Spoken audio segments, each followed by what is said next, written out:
Oh, c'est là mon chant. Louez mon sauveur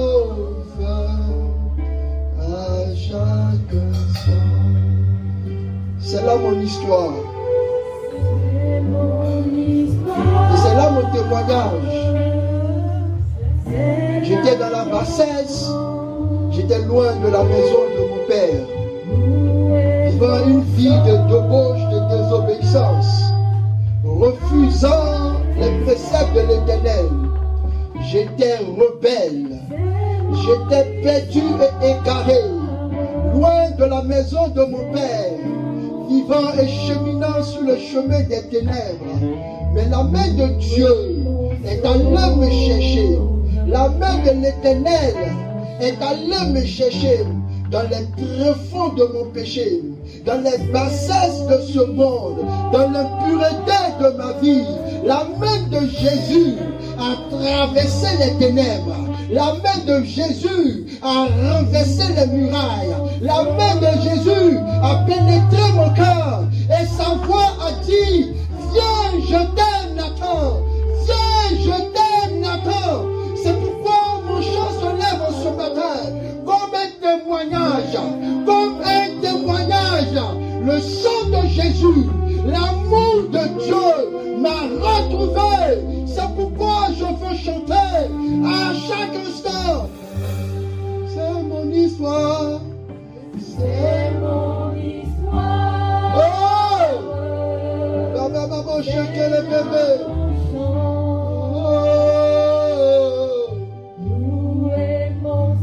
Et il a dit, tu me loueras. Tu me loueras. Tu me loueras. Je ferai de ta vie un poème. Je ferai de ta marche un chant. Tes paroles seront grandes. On regardera à ta vie et on criera loué soit l'Éternel. N'est-ce pas celui qui était perdu? N'est-ce pas celui qui était oublié? N'est-ce pas celui qui était égaré? Il a dit, ma vie sera un témoignage. Ta vie sera un témoignage. On regardera à ton parcours. On criera, loué soit l'Éternel. Loué soit l'Éternel. Le Dieu de réponse. Loué soit l'Éternel. Loué de l'Éternel est en train d'arriver. Les bababa, chaque abalé, béné. Les ouïe, bénou, kadama, sakada.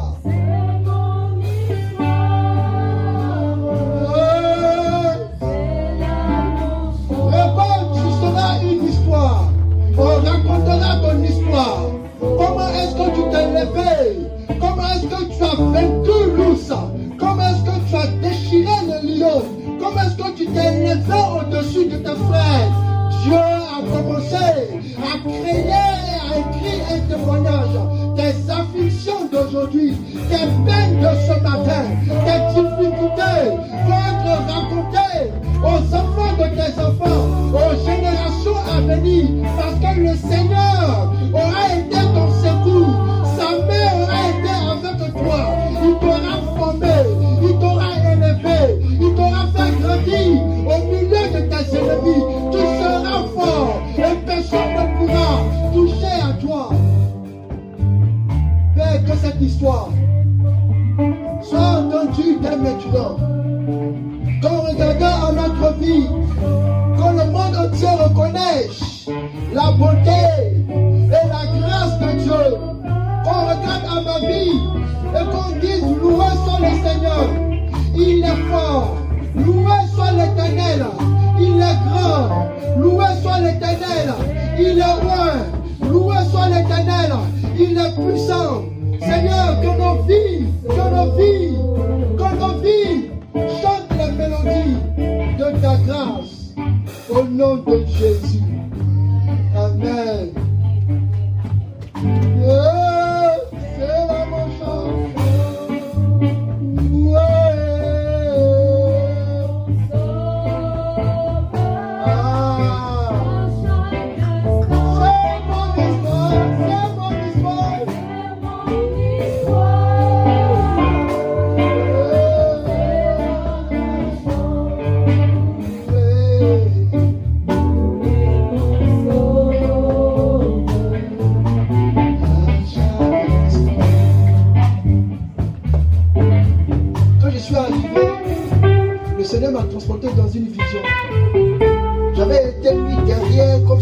regardais une savane ou une forêt.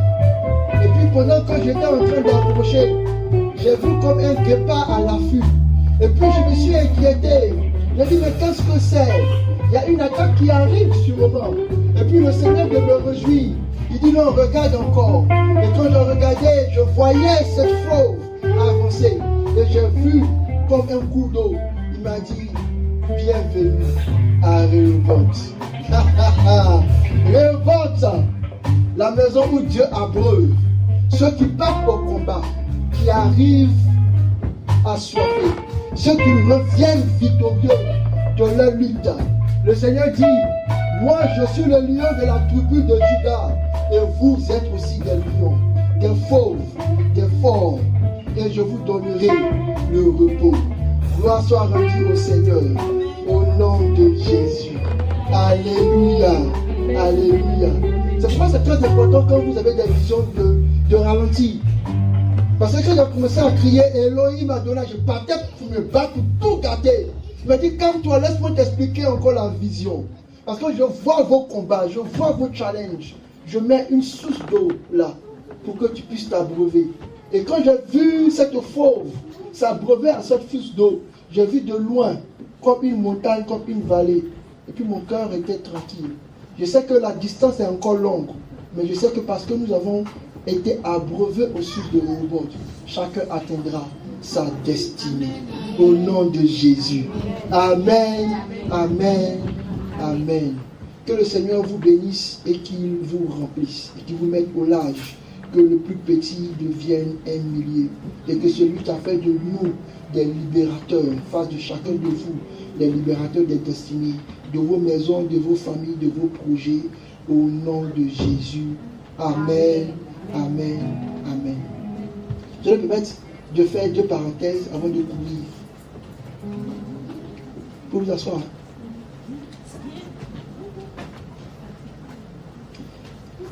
La première parenthèse que je veux faire, je vais l'appeler planteur de sycomore. Et pendant que j'écrivais ça, n'oubliez pas que la parenthèse permet à chacun d'entre vous d'approfondir la parole de l'Éternel. Parce que dans chaque parenthèse se trouve un message spécifique pour vous.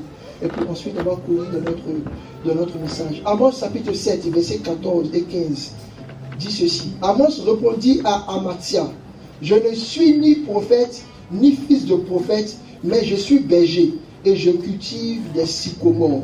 L'Éternel m'a pris derrière le troupeau et l'Éternel m'a dit, va, prophétise à mon peuple d'Israël. Amen. Amen. Amen. C'est le prophète Amos qui raconte comment est-ce qu'il est arrivé à la prophétie.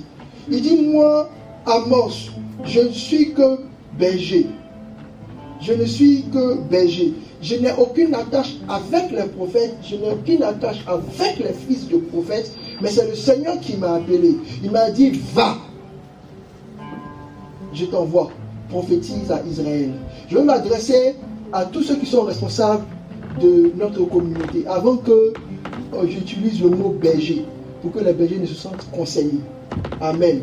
Amos dit, je ne suis qu'un berger. Est-ce que vous pouvez répondre, vous pouvez répéter après moi, je ne suis qu'un berger. Je vais parler à un Amos ici.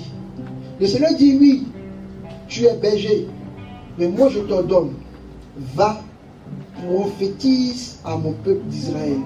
Souvent quand nous sommes dans une communauté, dans une église, on se dit parce qu'on est seulement que serviteur et qu'on n'a pas reçu le titre de prophète, ou qu'on n'est pas dans... Quand on parle de titre de prophète, on parle du manteau prophétique. Quand on parle de fils de prophète, on parle du corps pastoral. Ah non, moi je n'ai pas reçu l'onction prophétique, je n'ai pas reçu le manteau prophétique, je n'ai pas reçu le don prophétique. Ah non, je n'ai pas été appelé à être dans le corps pastoral, donc moi je m'arrête là, je ne fais rien, je regarde et j'avance. Dieu dit à Amos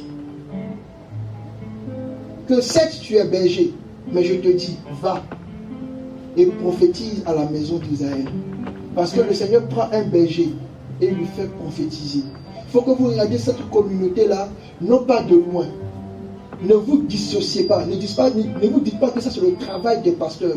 Non, ça c'est le travail du corps pastoral. Non, ça c'est le travail de l'évêque. Non, c'est le travail de vous tous, chacun serviteur de cette maison. Et j'aime beaucoup ce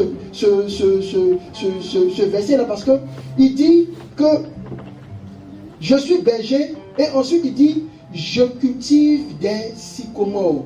Si je suis fâché et qu'on court pour aller dans le Nouveau Testament, on va se rendre compte que le travail que vous faites là, vous pensez que c'est inutile. Mais dans le Nouveau Testament, la Bible dit que Zachée ne pouvait pas voir Jésus. Il y a eu Amos qui a planté un sycomore depuis longtemps. Assurément que l'un des sycomores sur lequel Zachée est monté était le sycomore que Amos avait planté. Donc le petit travail que vous serez en train de faire, en appelant votre frère, votre soeur, en priant pour lui, en intercédant, en jeûnant pour cette église-là, ça sera un sycomore sur lequel peut-être quelqu'un va monter aussi pour être à la rencontre de Dieu. Vous êtes des bergers, mais il faut que vous plantez vos sycomores.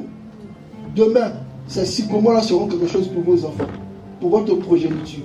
Imaginez-vous qu'on demande au sycomore de Jacé, qui t'a planté, et qu'il réponde, je suis le sycomore qu'Amos a planté des années en arrière. Votre travail n'est pas vain, vous êtes responsable. N'oubliez pas que c'est une tâche, c'est quelque chose que vous devez faire avec amour. Dieu sait exactement comment est-ce qu'il va vous récompenser. Peut-être ce Zachée-là, c'est quelqu'un qui était dans la généalogie d'Amos. Ça va forcément payer un jour. Ne vous découragez pas. Ne soyez pas fatigués. Même si vous appelez quand on vous renvoie pas votre appel. Même si vous essayez de prendre des nouvelles et qu'on vous parle mal, ne soyez pas froissés. Continuez. Vous êtes des bergers et vous êtes des planteurs de sycomores. Assurément que Dieu vous utilisera. Ça ne va pas porter de fruits peut-être aujourd'hui, mais demain, un Zachée, à cause du sycomore que vous avez planté, sera sauvé. Au nom de Jésus. Amen. La deuxième parenthèse que je vais faire, elle est liée à notre thème. C'est éteindre les traits du malin. Éphésiens chapitre 6, verset 16, il est écrit: prenez par-dessus tout cela le bouclier de la foi avec lequel vous pourrez éteindre tous les traits enflammés du malin. Est-ce qu'on peut se lever ensemble et puis on le lit? Donc vous allez répéter après moi, s'il vous plaît. Éphésiens chapitre 6, verset 16. Et ce ne sera pas grave même si on reste dessus. Mais je sais qu'on va pousser par la grâce de Dieu. Prenez par-dessus tout. Ça va? Éphésiens chapitre 6, verset 16. C'est une portion des Écritures où l'apôtre décrit les âmes spirituelles. Vous êtes prêts? Vous répétez après moi. Prenez par-dessus tout cela le bouclier de la foi. Le bouclier de la foi. Avec lequel vous pourrez éteindre tous les traits enflammés du malin. Tous les traits enflammés du malin. Amen. Amen. Asseyez-vous. Quand on décrit les âmes spirituelles, pour ceux qui sont habitués à ça, on parle du casque du salut, de l'épée, de la chaussée, etc. Mais l'une des choses les plus importantes, apparemment, ce qu'il nous dit ici, l'apôtre, c'est que parmi toutes ces choses, il faut que vous preniez le bouclier de la foi. C'est grâce au bouclier de la foi que vous pourrez éteindre tous les traits enflammés de l'ennemi. Parce qu'en réalité, l'ennemi ne fait que tirer des traits. Des traits, il ne fait que tirer des flèches. Il ne fait qu'envoyer des attaques. Mais vous, si vous soulevez le bouclier de la foi, vous pourrez arrêter, vous pourrez anéantir, vous pourrez stopper tous les traits de l'ennemi. Ces traits du malin sont visibles dans la Bible à n'importe quel moment. On le voit dans le jardin d'Éden avec le serpent et Ève. On le voit dans le peuple d'Israël dans le désert. Chaque fois quand le diable venait faire pécher Israël dans le désert pour augmenter leur année de pérégrination. On le voit dans la tentation du Messie dans le désert. Et chaque fois, le diable envoie des traits, envoie des lances, envoie des attaques contre nous. Mais quelles sont ces flèches-là? Je me suis posé la question. Et j'ai commencé à investiguer ces trois principales histoires. Et je me suis rendu compte qu'il avait 7 flèches que Satan envoyait contre nous. 7 flèches. 17 flèches. 17 flèches. Quand vous prenez l'histoire du serpent dans le jardin ou la tentation de Jésus, vous verrez ces 7 flèches-là. Et nous, on va se baser sur la tentation dans le jardin au commencement pour mieux comprendre ces 7 flèches. Dans Genèse chapitre 3. La première flèche, c'est la flèche du doute. La Bible dit que le serpent arrive auprès de la femme et lui dit, Dieu a-t-il réellement dit, Dieu a-t-il réellement dit, vous mangerez de tous les arbres du jardin. Il n'est pas venu brutaliser la femme. Il n'est pas venu avec tout ce qu'on peut penser comme arsenal. Il a juste déposé une pensée, juste une flèche, le doute. Dieu a-t-il réellement dit? Vous savez, le doute est l'une des premières flèches que le diable envoie vers n'importe qui. Vous devez réussir votre vie. Je ne sais pas si vous voulez vous marier. Quand moi je voulais me marier avec Dieu merci Seigneur, tu m'as protégé. Parce que je vais raconter mon témoignage, c'est vrai que je l'ai abrogé, mais un jour, je vous ai dit qu'on sera le code des mariages, je vais vous expliquer ce que même j'ai entendu dans ce qui m'est arrivé. Parce que quand je me suis approché de ma fiancée, le doute est arrivé. Celui que j'appelais mon frère dans la foi m'a dit, Dieu ne t'a pas dit ça. C'est la sirène des autres qui te détourne de ton ministère. J'ai travaillé avec cette flèche enflammée de l'ennemi là pendant plus d'une semaine. Hésitation après hésitation, doute après doute. Et ça a commencé à modifier toute l'atmosphère. Il a commencé à avoir des conflits, des guerres, des paroles. C'était très compliqué.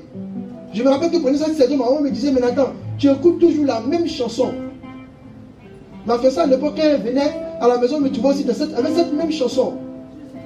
C'est quand on s'est marié, après je lui ai dit ça, chanson que je l'écoutais là. Bizarrement, chaque fois que je la mettais, le doute commençait à descendre. J'étais rassuré. La première flèche que l'ennemi va vous envoyer, c'est le doute. Il dit non, je te dis que tu es guéri, il va t'envoyer le doute. Il te dit que non, voici tu vas réussir, il va t'envoyer le doute. Il ne fera pas une attaque, il ne va pas venir créer des problèmes. Non, c'est en toi qui va s'aimer, il va tirer la première flèche du doute. Dieu a-t-il réellement dit? Pourquoi il fait ça? Parce que chaque flèche envoie une autre flèche jusqu'à ce que tu tombes. Et à la 7e flèche, tu tombes forcément. C'est pourquoi dans la Bible il est écrit, le juste de l'Éternel tombe 7 fois. 7 fois il s'élèvera. C'est ça parce qu'il faut tomber 7 fois. C'est parce que le diable envoie 7 flèches. Quand il te pique avec le doute, tu fléchis. Et je vous ai raconté que faites attention, si vous comptez les pas de Jésus jusqu'à Golgotha, vous verrez qu'il a trébuché 7 fois.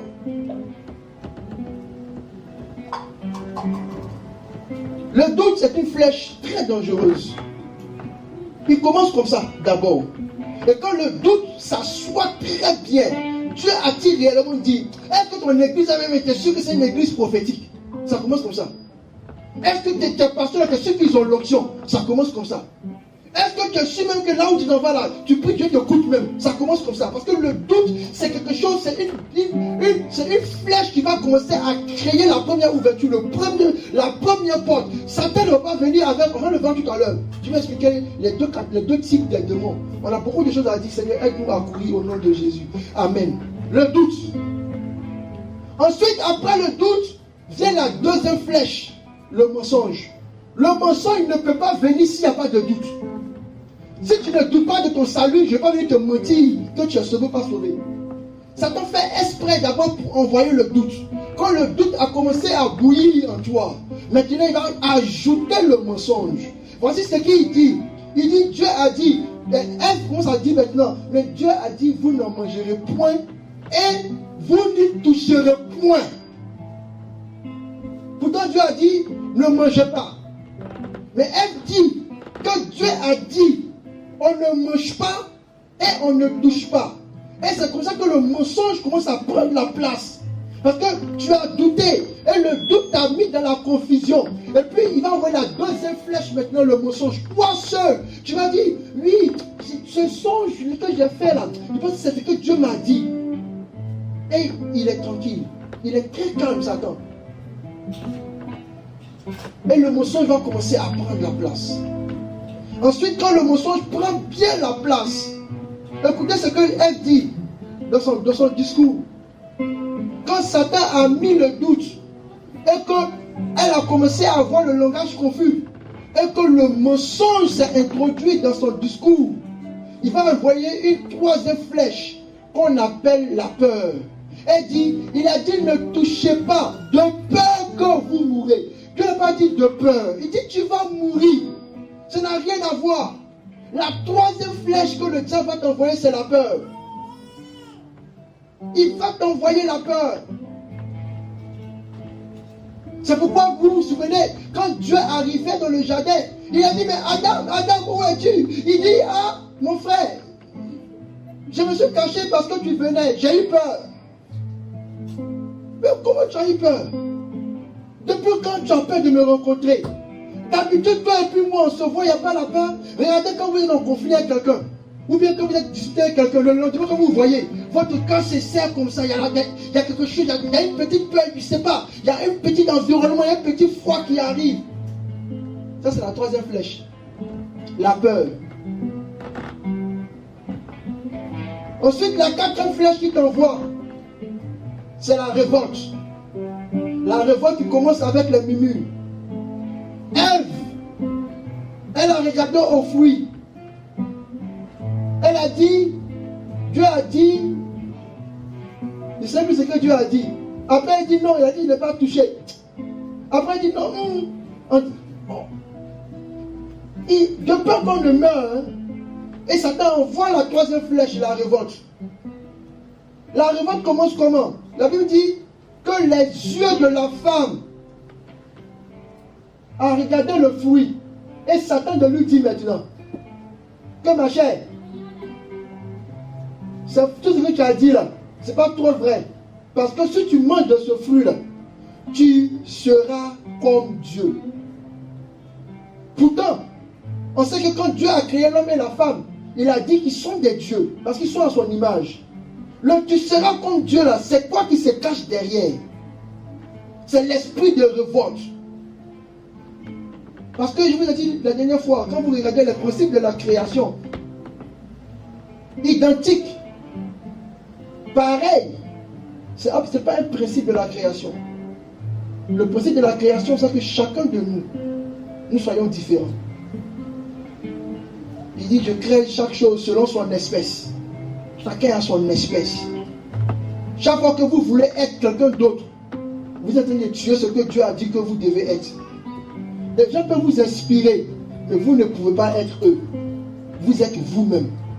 C'est pourquoi je ris souvent quand je vois des personnes qui n'ont pas pris le temps de se découvrir eux-mêmes, en train de courir pour devenir quelqu'un d'autre. Pourtant, le vrai toi attend que tu te révèles. Et quand c'est comme ça, les choses deviennent difficiles. C'est comme ça que la révolte commence. Parce que tout le monde veut être à la place d'une seule personne. Alors que si chacun est à la place où Dieu l'a mis, il n'y aura pas de révolte. Satan dit, tu seras comme des dieux. Pourtant, Ève, elle est déjà Dieu. Mais il dit des dieux, mais de quel Dieu il parle?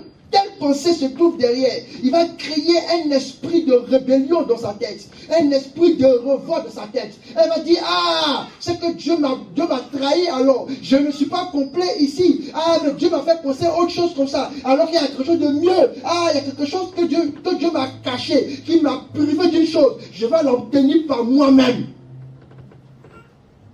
La quatrième flèche, c'est la révolte. Et vous pouvez le regarder. Tous ceux qui sont en train de se révolter, vous verrez que ce n'est pas venu simplement. C'est venu avec toutes les trois premières flèches. Il y a un mensonge qui est rentré.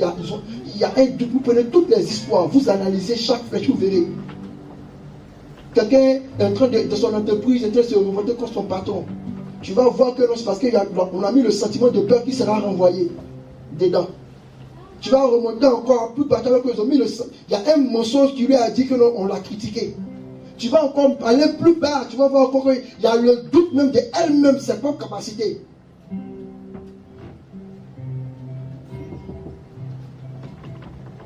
La cinquième flèche, la cupidité. La cupidité, c'est un désir violent et immodéré de vouloir posséder quelque chose. Quand quelqu'un est cupide, il veut que tout lui appartienne. C'est plus fort que la jalousie. C'est vrai que la jalousie arrache la chose de l'autre. Mais la cupidité encore, c'est sans contrôle. C'est moi d'abord, et moi seul. Il n'y a pas après les autres.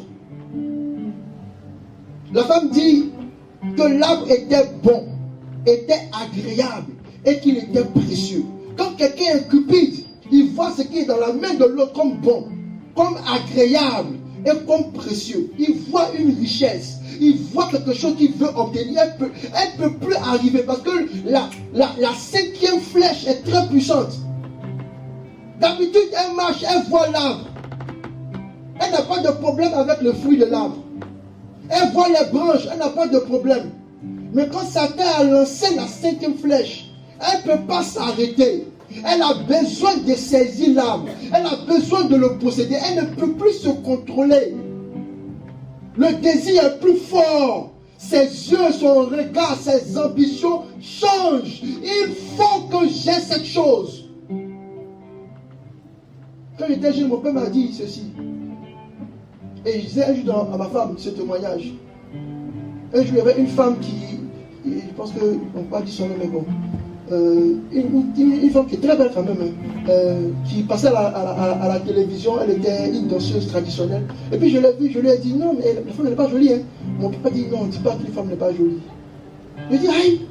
Il m'a dit non, tu ne dis plus ce genre de paroles. C'est une très belle femme, tu ne sais pas de quoi tu parles. Mais quand j'ai grandi, j'ai compris. Il y avait une jeune dame qui était éprise de moi. J'ai passé tout mon temps à la repousser. Non. Un soir, on est arrivé à la gare de bus des étudiants. Elle m'a parlé, sa voix a changé de mes oreilles. Elle m'a fait une présence, sa voix, son visage a changé de mes oreilles. Quelque chose, vous ne comprenez pas.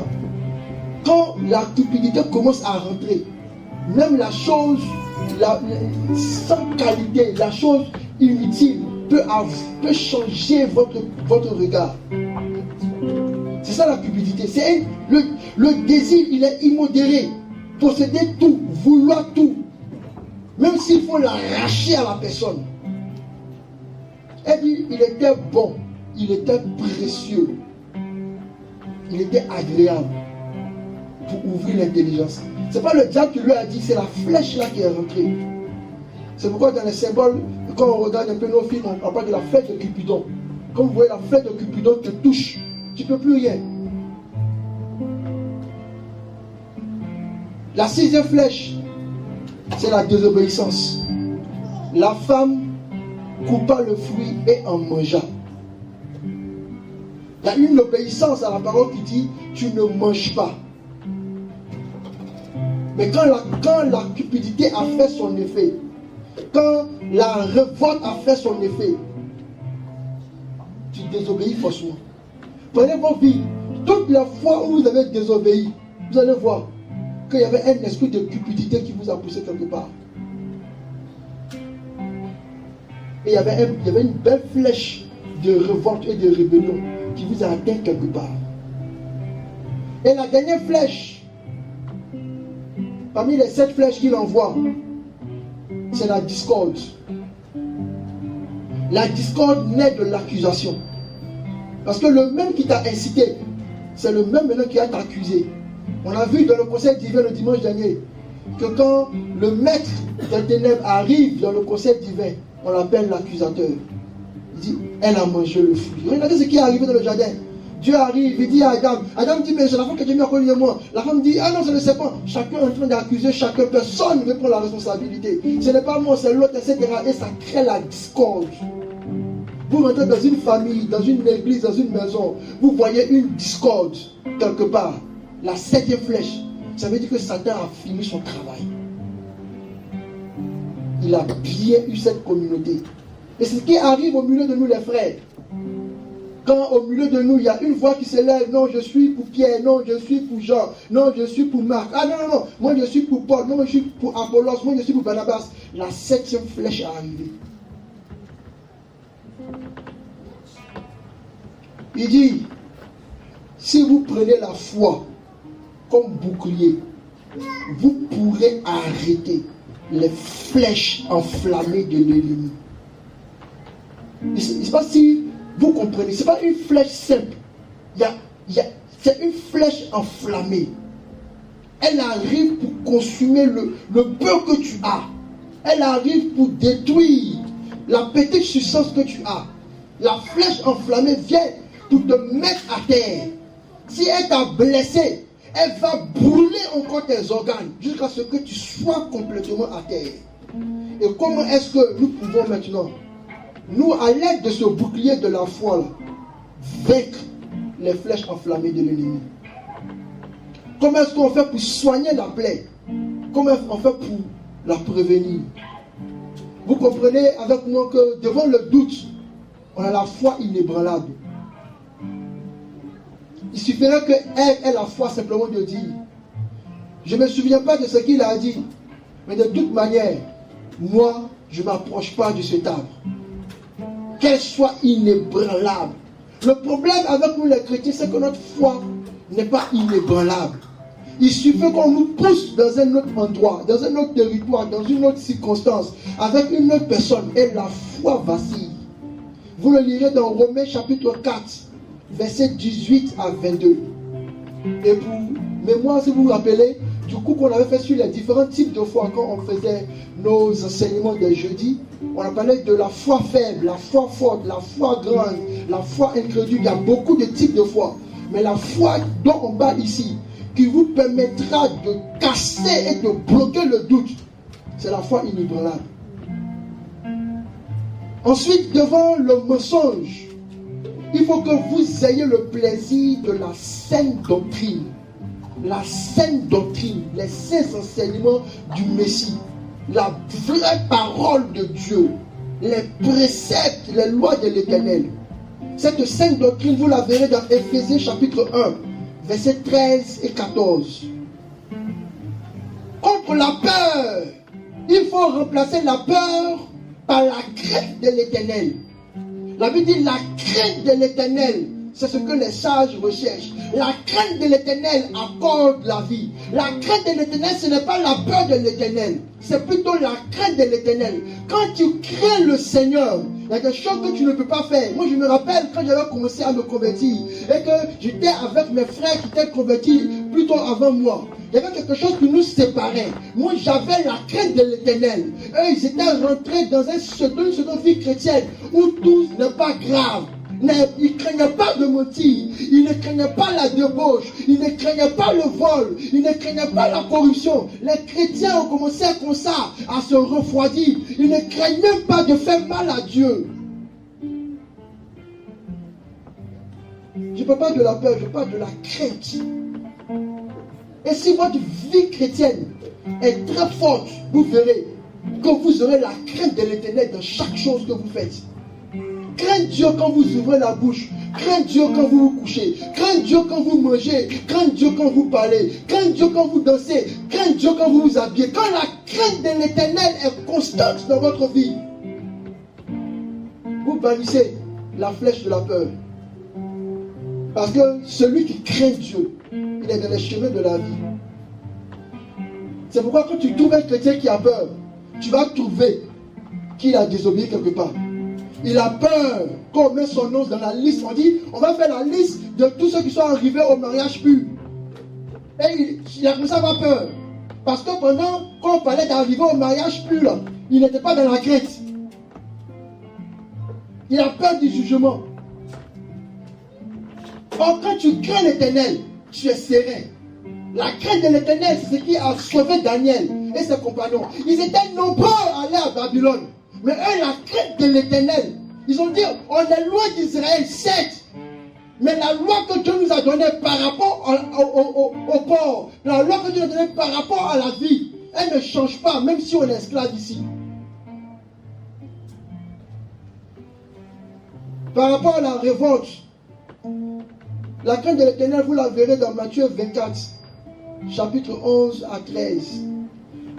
Pour la flèche de la révolte, il faut que vous appreniez la soumission à l'autorité, à toutes sortes d'autorités. Dès qu'il y a une autorité, apprenez à vous mettre en soumission.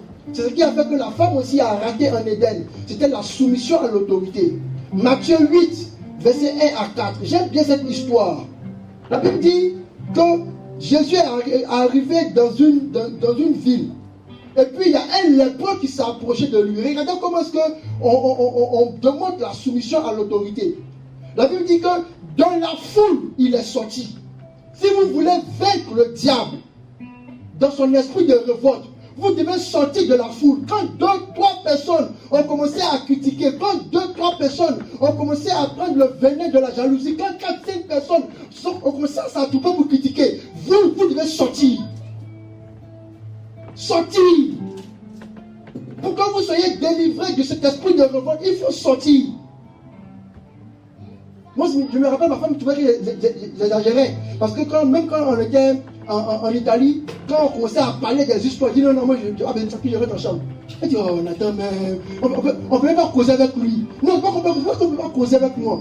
C'est parce que je sais que quand on va arriver, on va parler de la situation, lui. Mais après la situation, on va donner nos avis. Après nos avis, là, on va arriver là-bas. On va arriver où on va être révolté. Et c'est comme ça que vous voyez une personne qui est venue juste pour s'informer. Ah, mais oui, la dernière fois, là, il s'est fâché pourquoi? Ah oui, juste pour s'informer, finit par rentrer dans le groupe de ceux qui sont contre une personne. Parce que quoi? Il est rentré dans une foule. Il y a un esprit dans la foule. La Bible dit, il est sorti de la foule. Sorti des réunions de commérage. Sorti des critiques. Sorti des assemblées bizarres. Il est sorti. Et il s'est préservé. Mais ce n'est pas tout. Sortir de la foule ne vous sauvera pas. Dans Matthieu 8, chapitre 1, Matthieu 8, verset 1 à 4, l'histoire de ce lépreux qui est guéri, on dit après, il est arrivé devant Jésus, il s'est prosterné. Je me suis dit, mais il peut venir devant Jésus, Jésus, guéris-moi. Mais dès qu'il est arrivé devant Jésus, il a décidé, lui, de se prosterner. Même si vous n'êtes pas ceux qui critiquent, il faut que vous ayez un cœur de soumission, un cœur qui sait reconnaître l'autorité. Si tu n'as pas cet esprit, la 5e flèche va t'atteindre fortement jusqu'à tes os pour devenir Ikari. Et ensuite, quand il parle à Dieu, j'ai trop aimé ça. Il dit, si tu le veux, tu peux me guérir. Parce qu'il ne suffit pas d'avoir les signes de révérence, de prosternation, pour montrer publiquement qu'on reconnaît l'autorité. Il faut qu'on soit sûr aussi que parce qu'on se prosterne, on est sûr que notre volonté, nos désirs vont être en dessous de l'autorité. Ce n'est pas seulement que des signes extérieurs. Il dit si tu le veux.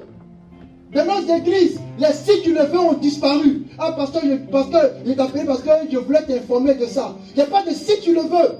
Le pasteur est juste informé, il a pris l'information, point final, il n'y a pas de discussion, il n'y a rien. Et puis après demain, ah non, moi je suis soumise, Mais non, tu n'es pas soumise, Parce que quand tu es venu parler, il n'y a pas eu ceci. Tu n'as pas remis ton action, ta volonté à la condition de la vie de quelqu'un. Tu as juste présenté, balancé la chose. Et puis tu dis, moi je n'ai pas d'esprit de rébellion, je n'ai pas d'esprit de révolte. Mais la Bible dit que ce malade-là qui est arrivé devant Jésus, en plus de s'être prosterné, pour que tout le monde voit que oui, lui, il a l'esprit de révérence. La révérence ne suffit pas. Il dit, si tu le veux.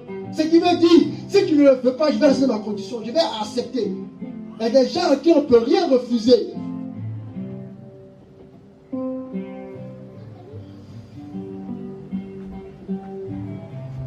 Et la révolte, pour la conclure, se termine par ce que j'appelle voir le sacrificateur ou le témoignage. Jésus lui dit, va maintenant voir le sacrificateur. Parce que quand tu as un esprit de révolte, il faut que tu battes, que le sang te touche. Parce que si tu ne fais pas attention, l'esprit là va te réclamer quelque part. Jésus dit oui, moi j'ai fini avec toi, je t'ai guéri, mais ce n'est pas suffisant. Fais ce qui était prescrit par la loi. Va au sacrificateur, apporter ton offrande qui est liée à cette chose. Le témoignage doit aller. Beaucoup de gens, quand ils sont révoltés, ils viennent. J'aime bien cette parole de ma maman. Un jour, je me rappelle que je l'avais blessé de mes propos. Et puis l'esprit m'a repris, il m'a dit, maman, tu m'excuses. Elle dit non. Il faut que tu me fasses des excuses publiques. Il dit comment ça? Elle dit non, c'est devant le public que tu m'as offensé, non? C'est devant le public que tu as me présenté tes excuses. Mon cœur était devenu lourd, déchiré. Je marchais pour arriver au salon devant les gens qui étaient là, puis dit, chers invités, Je voulais dire un mot. Tout à l'heure, ma maman m'a dit de faire cette chose, j'ai boudé, je voulais m'excuser. C'était compliqué. Mes pas ont commencé à se mélanger. J'ai des crampes. Je voulais dire, mais maman, réglons l'affaire en chambre. Il dit non. Quand l'esprit de rébellion arrive, quand l'esprit de révolte arrive, c'est pourquoi Paul pouvait dire, quand il les a livrés publiquement en spectacle. Quand je fais le conseil pour le couple, je dis souvent au couple, dès que votre mari ou votre mère, première fois, priez, commencez à expliquer. La deuxième fois, livrez-le publiquement en spectacle. Je suis témoin que tous ceux qui ont été livrés publiquement en spectacle, ils ne peuvent plus lever les mains encore. À moins qu'ils soient possédés. Ils ne peuvent plus. Parce qu'il sait que son témoignage a de la valeur. Il faut que devant ses amis, devant ses frères, qu'il montre qu'il est un homme qui est continent, qui est calme, qui est réservé. Tu le livres en public chez ton pasteur. Il faut l'envoyer chez moi-même. Tu vas entendre des phrases que tu n'as jamais entendues.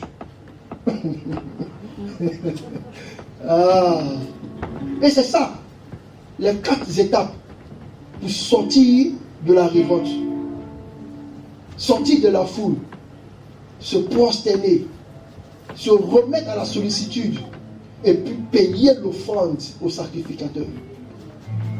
Concernant la cupidité, j'aime beaucoup ça parce que concernant la cupidité, ce que le Seigneur propose, c'est la confession publique.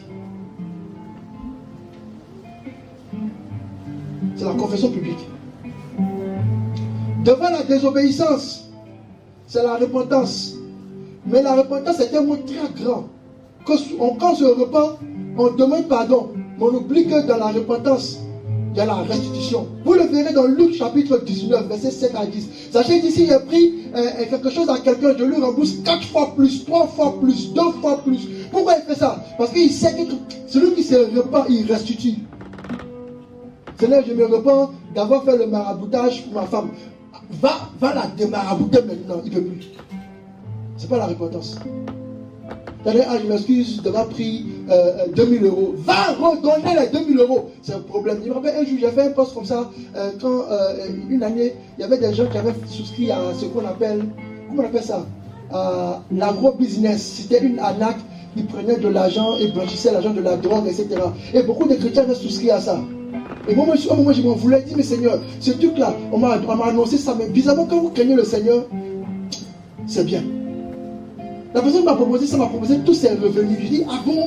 Donc si je mets 1000 euros, je dis, j'aurai 4000 euros dans un mois. Il me dit oui. Et puis il met, ça fait 4000 euros. Il m'invite, on mange, j'ai l'argent dans moi. Ma femme me regarde, il Nathan, pourquoi on ne fait pas? Je dis, je ne sens pas la chose. On a fait 3 ans. La 4e année, on a encore trouvé quelqu'un qui nous a dit, ah, je suis venu faire ça secrètement. Qu'est-ce que vous en pensez? Ma femme m'a regardé, on était assis en train de dîner. J'ai dit, ça là, je ne sais pas, hein. Mais je n'ai pas senti ça, je ne peux pas. C'est après la 4e année que le scandale a explosé. Mais avant la 4e année, mes amis qui m'avaient proposé ça, ils avaient acheté des villas, des maisons. Et un jour, je me suis mis à écrire.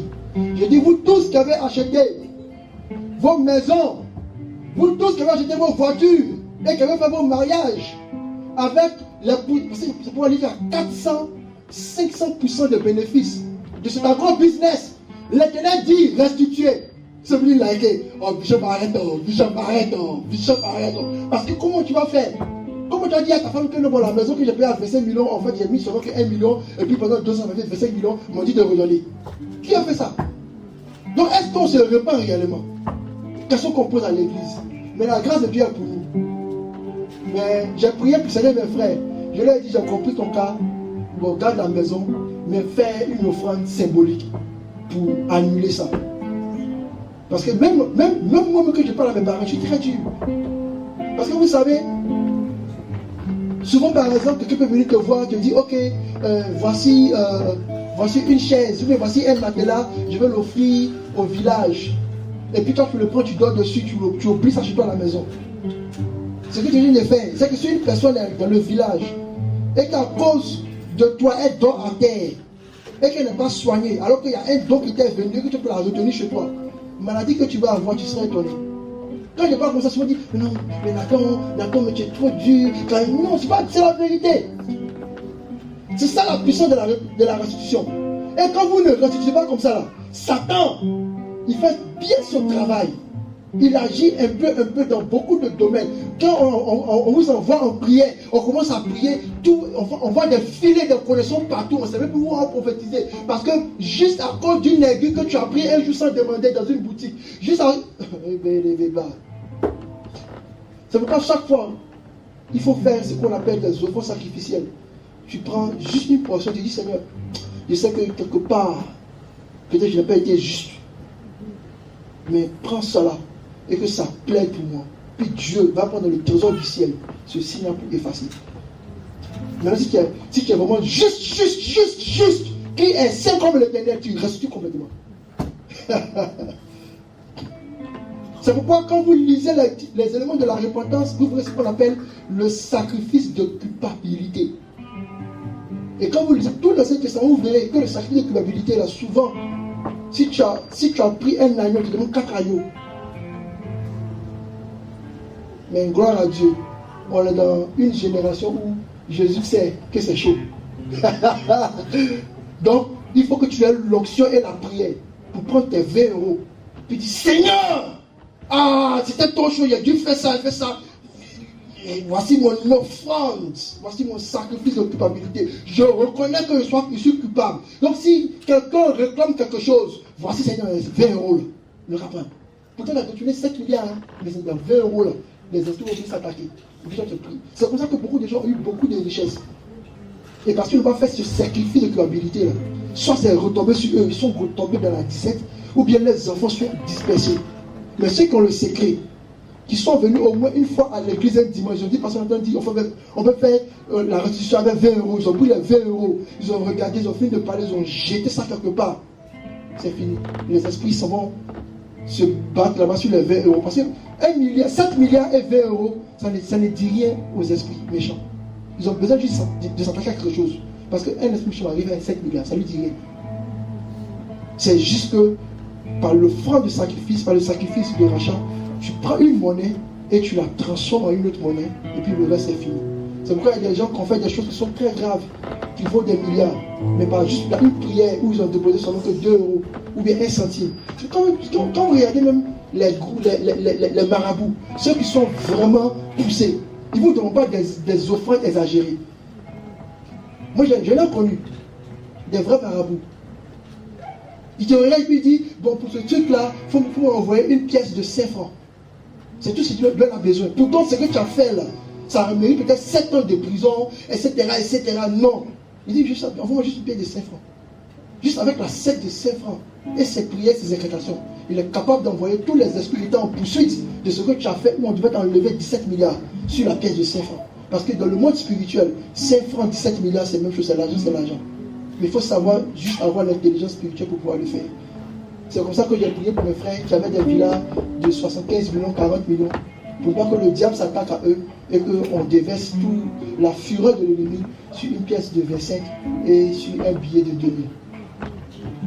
Donc la repentance, il faut connaître les stratégies pour ça. Donc quand vous vous repentez là, vous repentez, mais ce n'est pas complet. Et un jour peut-être on fera ça. Vos repentance, ce n'est pas complet. Alléluia. Alléluia. Éphésiens 6, 19. Priez pour moi, afin qu'il me soit donné quand j'ouvre la bouche, de faire connaître hardiment et librement le mystère de l'évangile. Amen. Bien aimé, vous connaissez le thème de ma prédication, c'est chasseur de démons. Et pour chasseur de démons, on avait dit qu'on allait faire une introduction que je n'ai pas pu terminer. Parce que c'est un gros cursus qui doit nous envoyer jusqu'à ce que nous soyons capables d'identifier les forces du mal, les œuvres, et puis de pouvoir les vaincre. Donc pour notre plan de vol, qu'est-ce qu'on avait dit?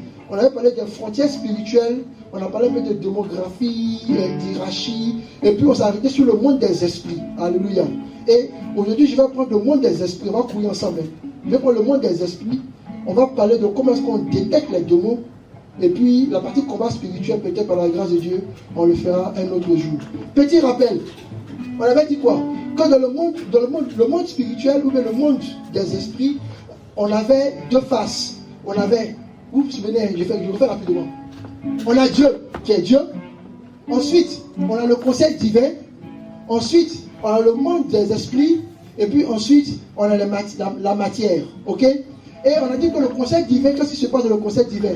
Dans le conseil divin, Dieu envoie ses représentants et les différents mondes spirituels envoient leurs représentants. Il y a 3 mondes spirituels. Il y a le monde d'en haut, il y a le monde d'en bas, et puis il y a le monde du milieu. Parce que quand Dieu a pris la terre, il a séparé les eaux d'en haut des eaux d'en bas, et il a fait émerger la terre. Donc sur la terre, il y a les hommes. Donc les hommes envoient leurs représentants dans le conseil divin, qu'on appelle les 24 vieillards, et les 4 êtres vivants. Donc il envoie leurs représentants, les animaux et les hommes envoient leurs représentants dans le conseil divin. Ensuite, quand il envoie les représentants dans le monde céleste, ok, le monde céleste, on parle des séraphins et des chérubins. Et puis quand il envoie maintenant les représentants du monde des ténèbres, du monde des profondeurs, c'est pourquoi il dit ni hauteur ni profondeur. Dans le monde des profondeurs, il envoie un représentant qu'on appelle l'accusateur. C'est pourquoi dans la Bible, chaque fois que vous voyez les visions, on parle de Josué le sacrificateur, c'était devant le trône, et Satan l'accusateur des frères le condamnait. Ou bien on parle de Job. Job, son problème, c'est que Job un jour il a raté la réunion du conseil divin. Job est arrivé, il y avait une réunion dans le ciel, Job n'est pas arrivé ce jour-là. Donc Satan était là, en train de l'accuser, et malheureusement, Job n'était pas là pour se défendre.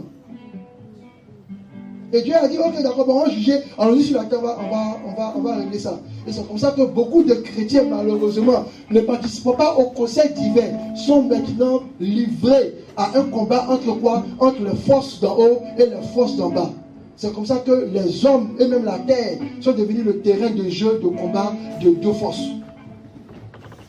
Donc, maintenant dans le conseil, dans le monde céleste, on a dit qu'il y avait les anges. On a parlé des anges élus, on a parlé des anges, et puis on a parlé aussi de tous ceux qui sont maintenant montés dans la gloire. Ok? Après, dans le monde des ténèbres, on a parlé des anges déçus, on a parlé des démons, puis on a parlé des esprits, on a parlé des esprits de mort. Parce que chaque fois que vous entendez une chose dans le monde des ténèbres, vous avez la réalité dans le monde spirituel, dans le monde céleste. C'est pourquoi, quand on parle de l'esprit de mort, son représentant pour le monde chrétien, c'est l'esprit des prophètes. Parce que quand les gens vont consulter l'esprit de mort pour connaître le futur, le prophète va recevoir l'esprit du prophète pour connaître le futur. Parce que l'esprit de mort, comme il a traversé la... Attends, je vous dis ça. Est-ce que vous savez que ce que nous... Dieu n'est pas dans le temps. Ok? Donc, tout ce que nous sommes en train de vivre est déjà passé. C'est pourquoi quand un prophète vous prophétise votre avenir, en fait, il ne prophétise pas votre avenir, il est juste monté dans ce qu'on appelle le livre du temps et il a lu ce qui était écrit. Point final. Et cette chose-là, aussi, les anges de Satan, ou les démons, ou les esprits de mort, ont la capacité de le faire. En fait, pour le comprendre, j'ai une image que j'explique souvent à mes amis. Vous savez que la lumière des étoiles que nous voyons là, dans le ciel, les étoiles que nous voyons dans le ciel, la lumière qui reflète la nuit là, c'est la lumière, cette lumière qui vient à nos yeux là, elle existe de plus de 15 millions d'années. Donc ça veut dire que quand on voit la lumière des étoiles aujourd'hui, c'est exactement comme est-ce que l'étoile brillait 15 millions d'années avant. Donc pour nous c'est le présent, mais pour l'étoile elle-même peut-être elle n'existe plus dans un futur. Parce que le temps que sa lumière arrive jusqu'à nous sur la terre, le temps est déjà passé. Et si vous regardez un peu les sciences, vous verrez que vous verrez que les étoiles explosent. Et quand les étoiles explosent, je suis parti très loin. Parce qu'avec les étoiles qui explosent, je vais vous expliquer maintenant la rébellion de Satan, qui était une étoile. Et puis bon, je me suis dit, ça va très loin, on va s'arrêter là. Quand on va faire la cours de théologie, on va aller plus profondément. Sinon, on va se perdre. Alléluia. Et ce que je vais oublier de vous, donc pour vous rappeler, on avait dit que le diable c'était quoi? Le diable c'était le prince des démons. C'est pourquoi on a accusé Jésus de faire les miracles par Belzébuth. Belzébuth qui était le prince des démons. Et on a vu que les démons en fait ont plus. Il y a généralement 7 types de démons qui sont liés aux 7 péchés capitaux, selon des généalogies et selon des hiérarchies. Mais il y a encore d'autres types de démons qu'on verra. Et je vous ai dit la dernière fois que ce qu'on appelle le diable ou bien les anges dessus, vous ne pouvez pas les rencontrer parce qu'ils ont été enchaînés dès le départ. Ce sont des anges qui seront libérés dans le futur de l'Apocalypse. Et en réalité, si eux, ils étaient là, ça allait chauffer. Gloire à Dieu, dès le départ, il les a enchaînés déjà. Alléluia. Donc, tout ça, on verra ça après. Donc, le diable, c'est le prince des démons. Et le démon, c'est le maître des esprits. Donc, quand on parle de quelqu'un qui a un démon, ça veut dire qu'il y a plusieurs esprits qui sont gouvernés par une entité qui les gère. C'est exactement ce qui est arrivé avec le démoniaque de Gadara. Quand Jésus lui a demandé qui es-tu, il dit je m'appelle Légion. Légion qui veut dire j'ai exactement combien d'esprits en dessous de moi. Mais pourtant la voix qui a parlé c'était le démon, mais les esprits qui ont été chassés, c'était les esprits qui ont été chassés. J'aime bien cette histoire-là, parce que j'ai envie de le lire, mais je vous fais des parenthèses. Vous connaissez bien l'histoire après. Regardez ce qui s'est passé. Pour que vous compreniez un peu la différence entre les démons et les esprits. Chaque fois que vous verrez un démon est lié à un territoire. Et vous savez qu'il y a des personnes qui sont dans le territoire. La Bible dit que Abraham est devenu un territoire. C'est pourquoi quand les gens meurent, ils partent dans le sein d'Abraham. On a vu la dernière fois que le sein d'Abraham n'existe plus. Il était remplacé par le paradis. Tous on a déjà vu ça. Vous pouvez relire les autres éléments. Donc, quand si quelqu'un a un démon, ça veut dire que cette personne-là est un territoire ou le représentant d'un territoire. C'est pourquoi quand vous regardez l'histoire du fou de Gadara, la Bible dit quoi? Que quand Jésus devait traverser pour arriver déjà, il y avait déjà l'esprit des eaux qui a commencé à mettre la barque en fureur. Avant que Dieu le mette son pied sur le territoire de Gadara, il y avait déjà l'esprit des eaux qui est arrivé, qui a tout bousculé, mais ils sont arrivés à bon port. Dès que Jésus a mis son pied, le fou qui était dans les sépulcres, qui était dans les montagnes, parce qu'il y a les sépulcres qui sont à terre et les sépulcres qui sont dans la montagne. Si vous lisez toute l'histoire de la Bible, vous allez vous rendre compte qu'il y a quelque chose qu'on appelle les montagnes ou les cavernes qui sont le lieu des esprits. La Bible dit que quand les anges déchus, quand les anges ont regardé les filles de l'homme se déchus sur les montagnes pour venir s'accoupler avec elles. Donc, si la terre là, Dieu se déplace sur des montagnes. Les démons aussi se cachent dans des montagnes. Ok? C'est pourquoi quand on lève un autel, on représente une montagne. Je vais vous expliquer ça. C'est pourquoi quand vous regardez Jérusalem est bâti sur le mont, sur une montagne. Il y a beaucoup de choses qu'on peut expliquer, mais on va le voir après quand on va vraiment faire nos cours les jeudis de démonologie, selon les thèmes. Il y a beaucoup de thèmes à visiter. Hein. On a le cours des disciples, le cours des mariages, ça va tout faire. Hein. La rentrée arrive, hein. La rentrée commence en septembre. Donc nous tous on devient des élèves en septembre. Alléluia. Donc, ce fou de Gadara là, quand il en rencontre avec Jésus, quand vous lisez l'histoire, vous verrez qu'on dit il sort des montagnes. Donc quand vous avez un démon, automatiquement vous, parce que quand les esprits sont descendus sur la terre après la deuxième rébellion, pas la première rébellion, parce qu'il y a 3 rébellions, la deuxième rébellion, d'autres sont entrés dans les eaux, d'autres sont entrés dans les montagnes, dans les forêts, et d'autres sont entrés dans les airs. Donc quand on parle du coup de Gadara, lisez bien l'histoire. On dit il était là dans l'espace de la montagne. Et la preuve, quand Jésus commence la délivrance, les esprits le supplient pour dire ne nous envoie pas loin de notre territoire. Laisse-nous là dans notre territoire. Pourquoi on puisse dans notre territoire, envoie-nous peut-être dans le pousseau. Parce que quoi? Parce que en fait, vous savez que c'est que les démons recherchent de retrouver la lumière. Parce qu'en chaque homme, il y a la lumière. Quand Dieu a soufflé en l'homme, il est devenu un être vivifiant. Donc il y a une certaine lumière. Comme ils étaient dans le ciel, il y avait la lumière de Dieu qui arrivait vers eux, ils l'ont perdu. Donc le peu de lumière qui se trouve en vous, c'est ce qui cherche à venir s'abreuver. Il y a une petite lumière, ils ont froid. C'est pourquoi le monde des ténèbres est froid. Je vais vite, hein. On balaye. Ok?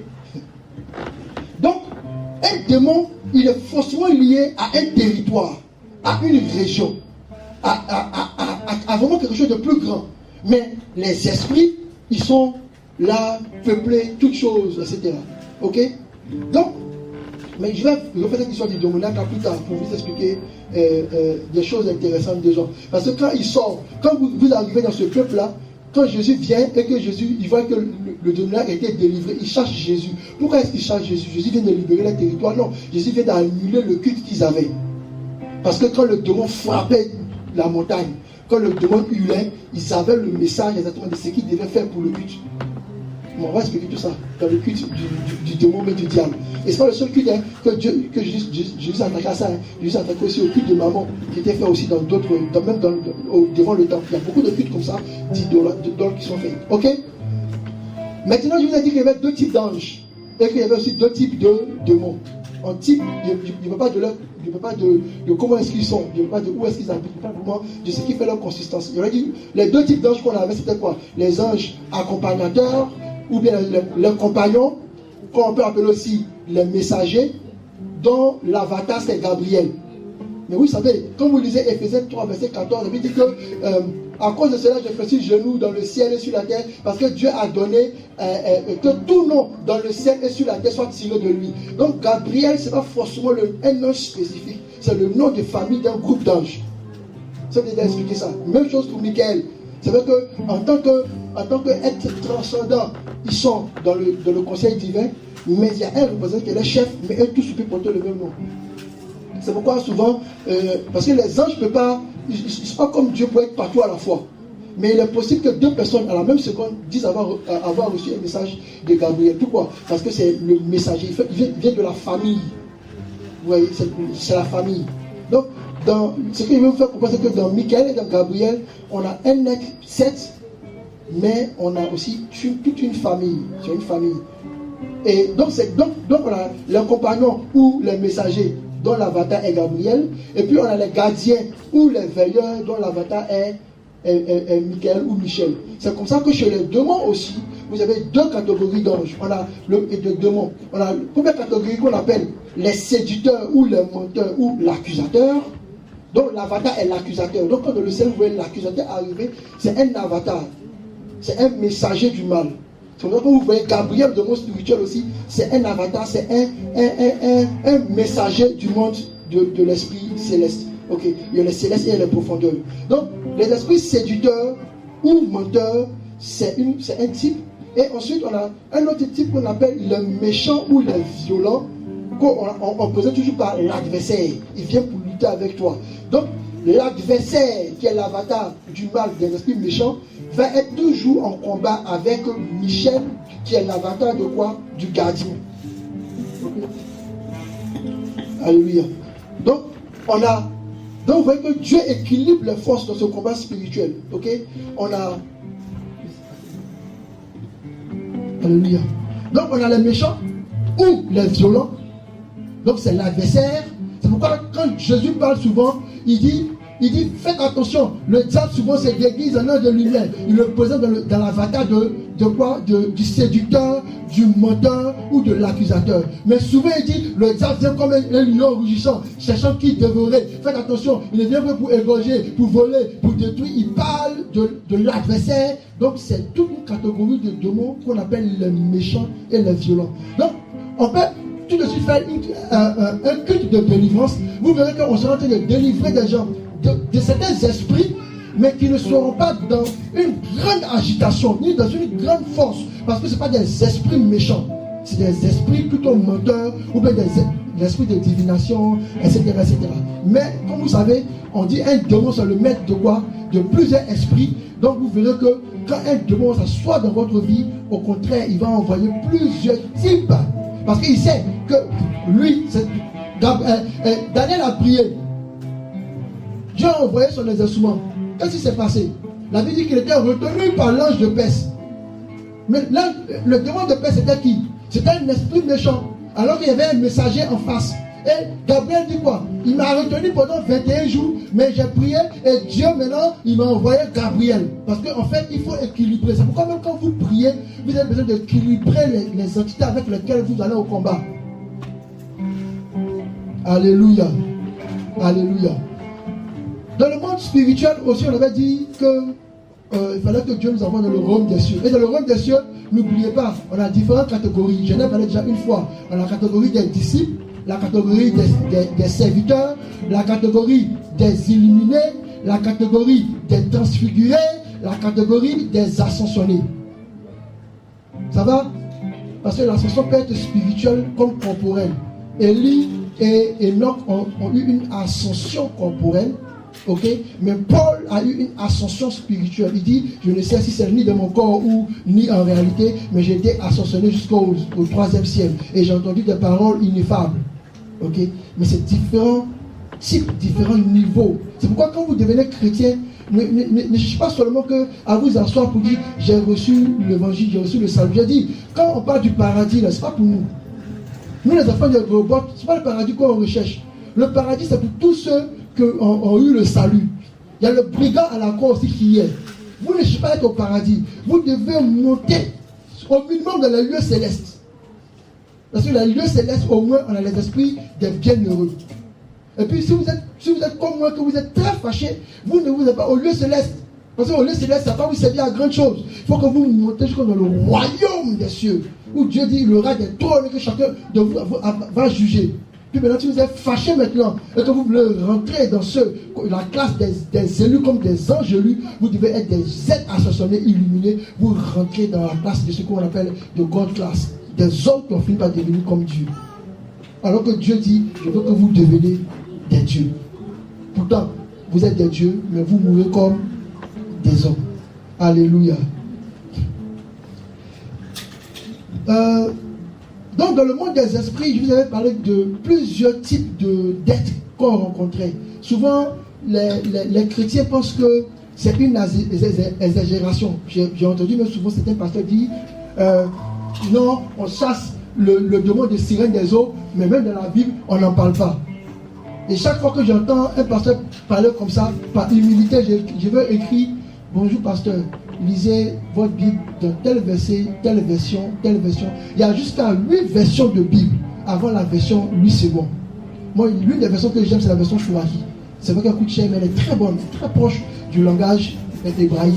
Mais il y a encore d'autres versions. Et puis, pour la dernière version que vous pouvez utiliser pour pouvoir voir un peu les messages qu'on a essayé de diluer. C'est pourquoi moi, la nouvelle Bible, 8 secondes 21, j'aime pas trop. C'est encore bien dilué. C'est vrai que ça permet à vous les Européens, à vous les gens chocos, de venir à l'évangile d'un langage simple, mais ça ne vous aide pas. Parce qu'il y a beaucoup de choses qui sont diluées. Mais si vous revenez même à la version de la Septante, qui est la version écuménique, vous vous rendez compte qu'à l'intérieur pas de la sirène des eaux. Par exemple, quand vous lisez, avant de lire ça même, lisons par exemple Psaume 91, verset 5. Verset 91, qu'est-ce que la Bible dit? La Bible dit, tu ne craindras pas la flèche qui vient de jour. Mais la flèche qui vient de jour n'est pas écrit flèche qui vient du jour. Il y a son nom qui est écrit en hébreu. Il va me dire le prononcer, je ne sais pas là. Mais c'est ce même démon-là qui donne les crises cardiaques, les AVC. C'est un esprit, c'est un démon. Pour lequel Dieu nous protège. Parce qu'il y a des gens qui ont le AVC et les crises cardiaques naturellement. Mais il y a d'autres. Quand un sorcier dit je vais te lancer une flèche, il fait quoi? Il fait appel à cet esprit-là, qu'on appelle la flèche qui vole de jour. Et en Israël, ils ne sortaient jamais de leur maison en récitant une certaine prière pour être sûr que la flèche qui vole de jour ne les atteigne pas. Mais en le disant comme ça dans votre version de la Bible, vous ne voyez pas que c'est un démon. Mais si vous parlez de quelqu'un qui est proche de la lecture, il sait qu'on parle d'un démon qui est là. Quand il dit la contagion du midi, il parle de quoi? Il parle aussi d'un démon. Un démon qui est lié à quoi? Qui est lié à la divination et à l'incantation. Et excusez-moi, c'est ce même esprit-là qui se trouve avec l'esprit de l'islam. Je ne vais pas faire parler, mais je vous explique. Quand on parle de démonologie, on va parler sérieusement. Parce que toutes les grandes religions s'asseyent. Elles sont poussées par un démon. En fait, c'est quoi un démon? Un démon, c'est un être qui cherche à se substituer à Dieu. Donc, tout esprit qui est adoré à part Adonai est un démon. Même si c'est son cousin. C'est pourquoi la Bible dit Shema Israël, Adonai Elohim. Adonai, il dit écoute Israël. Adonai seul est Dieu, lui seul. Parce que le reste, vous verrez, il suffit de faire un peu d'études bibliques, vous verrez que c'est un esprit qui se trouve derrière. Et j'ai regardé, quand vous lisez la Bible, vous verrez. C'est pourquoi il dit, en tant que chrétien, on rencontre rarement les démons, parce que les démons sont sur des territoires. C'est pourquoi Jésus, quand il envoyait ses disciples aller chasser les esprits d'abord, il dit n'allez pas accrocher les païens, restez là seulement en Israël. Parce qu'il a fait une première prière, il dit je vous donne le pouvoir de chasser les esprits mauvais. Puis ensuite, il dit je vous donne le pouvoir de chasser les démons. Vous ne savez pas reçu le pouvoir de chasser les démons, n'allez pas. Moi, ça m'est arrivé, j'étais frappé par un vrai esprit. En plus, encore, je ne suis pas trop sûr que ce soit un démon parce qu'il n'est pas lié à une intimité, parce que c'est un esprit un peu plus robuste. Imaginez-vous maintenant. C'est ce qui a fait que les apôtres, quand ils sont allés en Inde, quand ils sont allés en Chine, quand ils sont allés dans les territoires, ils ont été des martyrs. Parce que les esprits qui sont levés contre eux, ce n'est pas des petits esprits. Paul dit, nous n'avons pas lutté contre la chair comme le sang, nous avons lutté contre la domination, les principautés, etc. C'est quelqu'un qui est classé comme ça, c'est une hiérarchie d'esprits. qui sont attachés à des territoires, à des continents, à des peuples, à des religions. Et quand on va faire la démonologie, vous allez voir, vous allez vous rendre compte que sur chacune des religions que vous pouvez citer, il y a un esprit. On ne peut pas dire qu'il y a un démon qui s'assoit. Et ceux-là, c'est ceux-là qu'on appelle les démons territoriaux, qui n'ont rien à voir, on appelle les diables, si vous voulez. Et il y a beaucoup de diables comme ça qui existent. Et dans ce psaume qu'on est en train de lire là, quand vous allez le relire, essayez de le lire dans d'autres versions, vous verrez que chacune des phrases qu'on dit, la peste qui arrive, mais la peste c'est la malédiction. Mais comment est-ce que la peste va m'arriver? Et puis il doit prier pour ça. Mais parce que Dieu sait que derrière se cache un esprit. Alléluia. Vous pouvez aussi lire. Et là, heureusement que certaines traditions ne l'ont pas effacé. Quand vous lisez Lévitique, je vous ai parlé de ça le dimanche dernier. Lévitique, la Bible dit quoi? Que quand le sacrificateur va prendre les 2 boucs et qu'il va commencer à mettre sur un bouc les prières des péchés, il va livrer le bouc dans le désert pour que le bouc puisse rencontrer qui? Azazel. C'est qui Azazel? C'est un démon. C'est le démon des lieux arides. Parce qu'il y a un démon des déserts. Et lisons un peu Ésaïe chapitre 13, verset 19 à 22 et Ésaïe chapitre 34, verset 9 à 17. Si vous le lisez dans d'autres versions, les versions les plus anciennes, je vous conseille peut-être la version de Sassi ou bien d'autres versions que vous pouvez trouver. Voilà ce qui est écrit. Ésaïe chapitre 13, verset 21. Il y a beaucoup de choses qui sont écrites, mais j'ai lu seulement qu'un verset de chaque. Ésaïe chapitre 13, verset 21. Il est écrit: mais les bêtes sauvages s'y retireront, ces maisons seront remplies de dragons. Les chrétiens disent que les dragons n'existent pas. Quand vous pensez que dans tous les temples en Chine, ils dessinent des dragons, c'est un démon.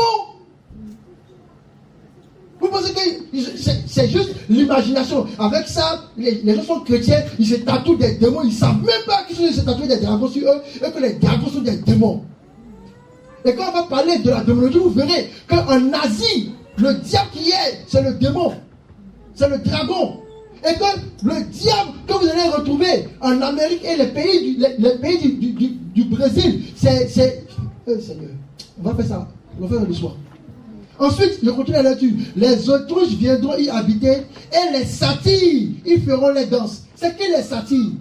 Aujourd'hui, les théologiens, ils sont un peu bousculés. Ils ne savent même pas à quoi est-ce qu'on va communiquer les satyres. Mais les gens de cette époque, ils savaient de quoi ils parlaient. J'ai fait un peu les recherches. Je suis allé un peu regarder exactement à quoi ça ressemblait.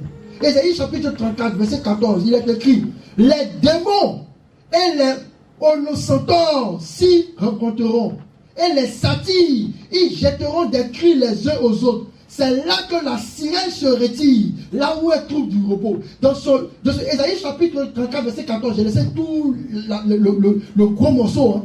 Donc, justement, le verset 14, on vous montre des catégories d'esprits de démons. On te parle, on dit, il fait une classification. Il dit, il y a des démons et il y a des holocentaures. Les holocentaures, c'est quoi? Les holocentaures, ce sont des âmes diaboliques. Mais c'est qui l'holocentaure? C'est celui qui s'assoit aux États-Unis, comme on appelle aujourd'hui le culte du satanisme, le bouc. L'homme bouc. C'est un démon, l'holocentaure. C'est lui qui dirige aujourd'hui, qui est assis dans les pays américains. C'est un gros démon de divination. Un démon de sorcellerie. Mais si vous ne me croyez pas, lisez Apocalypse. Apocalypse, quand l'ange se révèle, il dit quoi? Il dit, mais je sais que c'est en Russie. Bon, il a donné le nom de la Russie à l'époque. Quand se trouve le trône de Satan. Mais par la grâce de Dieu, on fait sa démonologie. Dans nos cours d'histoire. Vous verrez que sur chaque continent est assis. Et quand vous lisez, ce qui me fait mal, c'est que nous, on a hérité du mauvais démon, nous qui avons les origines africaines. Parce que nous, on a hérité de Belphégor. Un démon qui vient dans Belphégor, c'est le démon de la mendicité, de la paresse, de la misère. Regardez l'Afrique, avec toutes les ressources qu'ils ont. Belphégor assis sur eux comme ça. Personne pour les délivrer. Un petit feu s'allume, il disparaît au moins de 2 minutes. Regardez les églises chrétiennes. Tu vois, il y a des foules partout. Et puis le lendemain, ça disparaît. Je pense que j'ai commencé à dessiner un schéma avec les différents continents, avec les différents esprits qui y sont dessus. Et puis on va les analyser comme ça. Parce qu'en réalité, chaque fois que vous mettez vos pieds sur un territoire, vous rentrez dans une influence bien précise.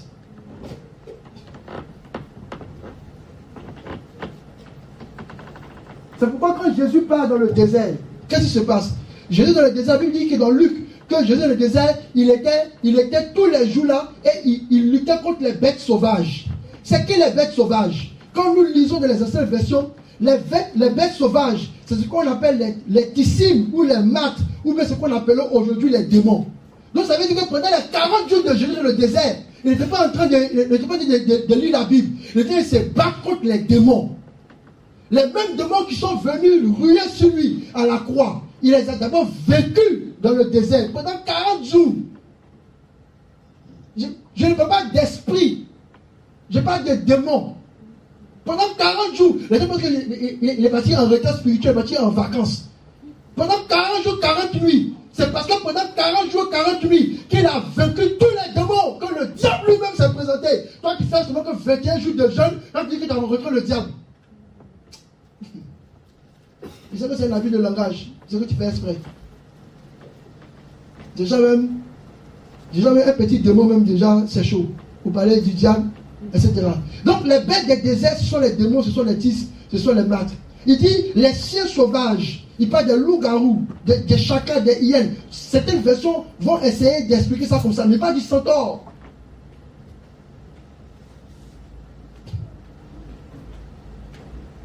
Et le centaure, c'est le groupe de démons qui se trouve en Europe.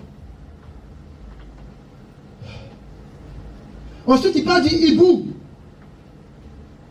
ou des vampires. Ensuite, il parle des bêtes des îles. Par exemple, il y a les espèces sauvages dans le désert. C'est pour ça qu'il y a les espèces sauvages dans les îles.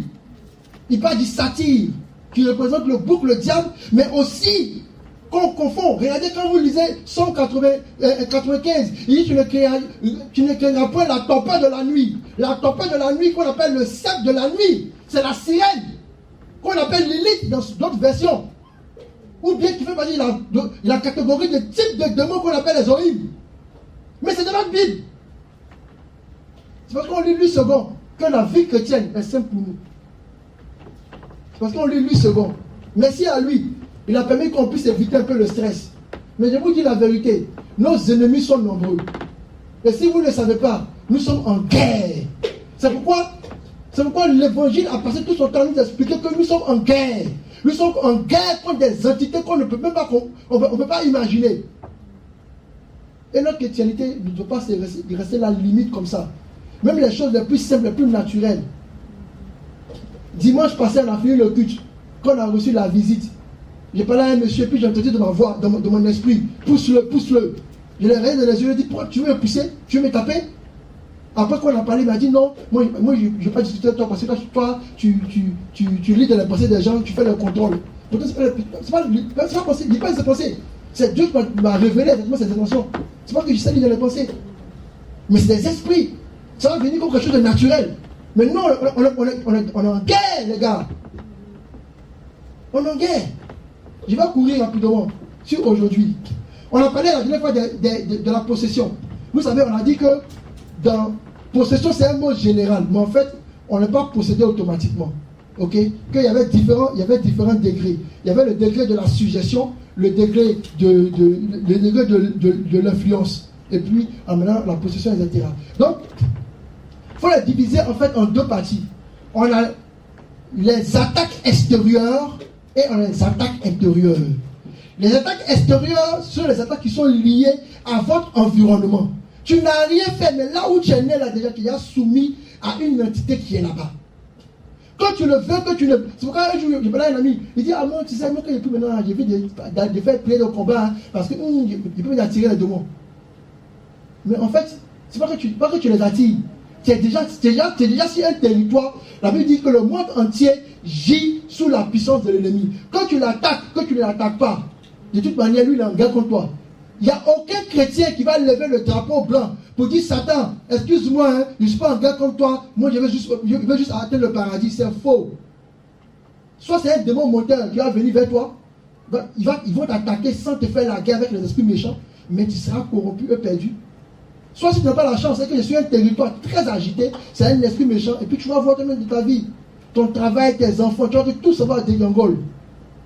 Pour voir ça, pour voir les pratiques extérieures, et comment est-ce que c'est lié aux démons, dans la partie environnement, ou bien l'environnement ou les territoires, il y a une très belle histoire. Il dit, Jésus prie pour quelqu'un qui était aveugle.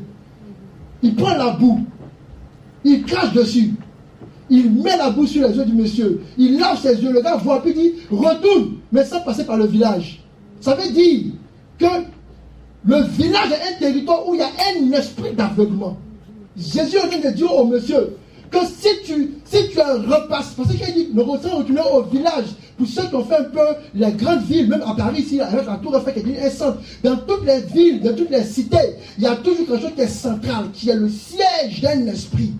Si tu rentres dans cette zone, ah mon frère, tu seras pris.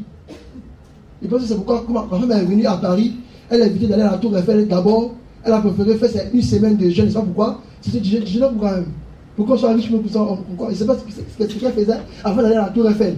Mais moi, je suis arrivé le premier jour, je suis allé à la Tour Eiffel. Ce qui s'est passé dans ma vie, c'est où ils expliquent.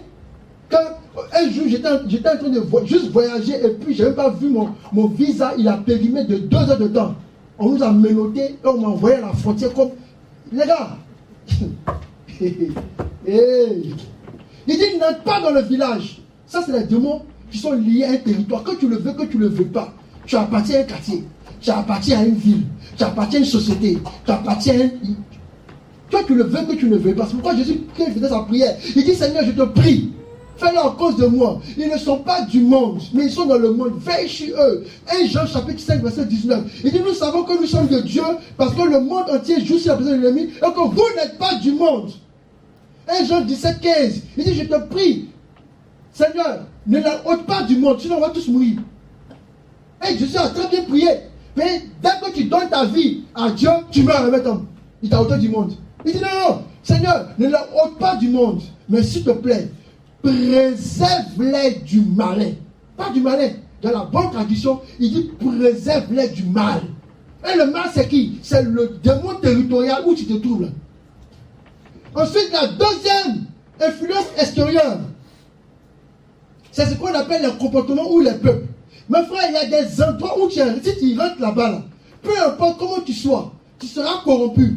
Il y a des très belles histoires que je voulais lire. 1 Corinthiens 5:11 dit, maintenant, ce que je vous écris, c'est de ne pas avoir des relations avec quelqu'un qui, 2 points.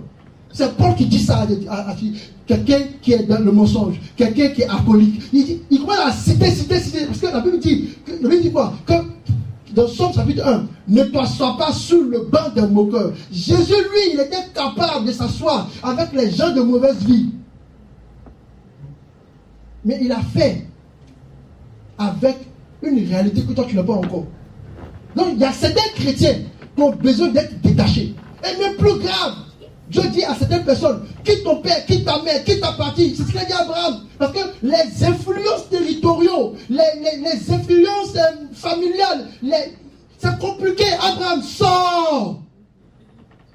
Sinon je ne peux pas commencer. C'est ce qui est arrivé à Lot et sa famille à Sodome. Lot était très bien éduqué. Mais il a réussi à vivre à Sodome. Lui, Lot, mais sa femme et ses enfants ont été corrompus, ça ne savait même pas. Parce que quand j'ai fait le témoignage aux gens, il dit non, je vais vous donner mes 2 filles, elles sont vierges. Les gens du peuple disent, on va faire quoi à elles? Parce qu'elles s'aiment, eux savent qu'elles sont plus vierges. Mais lui, il pense qu'elles sont vierges. Lui, il pense qu'elles sont vierges. Lui, on ne veut pas cela, donne-nous les anges. On va faire quoi tes filles? Tes filles qui ont des fiancés. Fiancés même qui est déjà dans Partouze. Partouze, oh, excusez-moi, si je vais trop loin, c'est gratter sur l'autre. C'est pourquoi les influences, vous devez sortir de cela. Comportement et peuple. Il y a des gens, si vous avez suivi. Moi, je me rappelle que je suis arrivé, je voulais une promotion rapide. J'ai croisé un de mes collègues au travail. Il m'a dit clairement, Nathan, tu as tout ce qu'il faut, mais tu sais, si tu veux monter, il faut que tu couches. Je n'ai pas bien compris ce qu'il voulait me dire. Coucher quoi? Coucher qui? Coucher comment? Mais c'est après qu'il a commencé à m'inviter à Paris. dans le peuple des gays. Et qui me disait maintenant, tu vois comment tu as grandi et que tu as barré. Parce que j'ai pas encore ce joli petit gros ventre. J'étais encore bien frais. J'ai couru vers ma famille, j'ai dit, tu sais que c'est qu'on a là. On doit apprendre à se contenter du peu. Parce qu'on m'a dit clairement. Je l'aime toujours, mon frère. Mais quand il me dit son témoignage, j'achète un appartement. Il dit, c'est un appartement, j'ai acheté deux appartements, je peux t'offrir un appartement. Chaque fois que je lui parle de ma femme, il est fâché. Mais chaque fois que je lui parle de moi seul, il est content. Il y a des influences dans lesquelles il faut sortir. Et Dieu merci, après une année, Dieu m'a fait la grâce de trouver d'autres personnes qui m'ont permis de rentrer dans notre société avec ce que je recherchais. Mais vous allez me connaître avec un témoignage non sanctifié. Je vais vous raconter comment est-ce que Dieu m'a béni et qu'aujourd'hui j'ai tel 1000 euros, mais peut-être que tout mon arrière-train est sans frais. Ça, c'est les influences extérieures. Le territoire est menacé, le peuple et le comportement peuvent vous contaminer. Ne vous asseyez pas sur le banc des méchants, des moqueurs. Moi, je sais de quoi je vous parle. Et il y a une très belle histoire que j'aime. Proverbe chapitre 7. Tout le verset 7. Lisez cette histoire, vous verrez. La femme débauchée. On dit, le jeune est sorti. Elle est venue au devant de lui. Elle a dit, viens, mon mari est sorti. Il a voyagé. Viens, elle lui a fait un bisou. Et lisez ça, vous allez voir exactement ce qui se passe. Il me reste 2 minutes. Maintenant, soyez assidus de ce que je vais dire. Donc, c'était les manifestations extérieures. Les manifestations intérieures. On a d'abord une compréhension par niveau et une compréhension par degré. La compréhension par niveau nous fait comprendre qu'on a l'obsession, l'oppression, la possession et le dernier niveau qui est la démonisation. L'obsession, le siège se trouve dans la chair. Et les liens qui sont sur toi, ce sont les liens qui sont les liens de plaisir, de convoitise et d'envie. Les références bibliques, il y en a beaucoup, mais de préférence, Galates chapitre 5, verset 24. Nul n'est attiré au péché si c'est la convoitise qui est dans lui, etc., etc. Donc, quand on prie, quand on fait la délivrance de certaines personnes, la délivrance s'opère dans leur chair. Moi, je me rappelle, j'étais choqué. Un jour, quand un responsable d'église m'a appelé, moi-même, je ne sais pas comment ils m'ont vu, peut-être j'avais ça aussi. Il m'a fait une repentance. J'étais choqué. Il dit, mais j'ai plus les mots.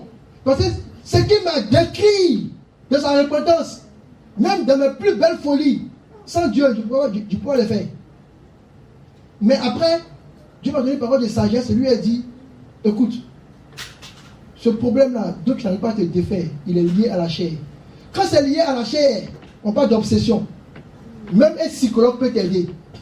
C'est pourquoi des gens qui sont liés à la pornographie, souvent, c'est pas forcément qu'ils sont ça dans leur âme, c'est au niveau de la chair. Il suffit de prendre les scènes de pornographie, les enlever, de remplacer les heures de films pornographiques par des heures de méditation, et puis pour être sauvé. Même s'il n'est pas réellement sauvé, parce que cette méthode-là, c'est une méthode qui ne chasse pas, qui ne délivre pas, mais c'est une méthode qui juste préserve et nettoie. Or, il faut délivrer les gens. Ok? Il faut délivrer les gens. Donc, l'obsession. Et l'obsession, là, vous voulez, c'est ce qui est arrivé au peuple d'Israël. Ils ont dit marcher vers Dieu. Ils disent à Moïse, on était à l'aise en Égypte, on mangeait concombre. Mais on te promet lait, miel, café, Nutella. Tu dis concombre. C'est pour ça que vous pouvez déterminer que quelqu'un est dans l'obsession. Parce qu'il est attaché à quelque chose pour lequel on ne comprend pas. On ne comprend pas. Et il y a un témoignage que j'ai reçu d'un homme de Dieu comme ça, qui disait, lui, bizarrement, heureusement qu'il était nettoyé, que lui, les femmes lui disent rien, mais dès qu'une femme est enceinte, il ne peut pas s'empêcher. Vous voyez comment ça tourne bien l'obsession? Ça veut dire, lui, tu viens le rendre visite et ta femme qui est enceinte, il oublie qu'il est homme de Dieu.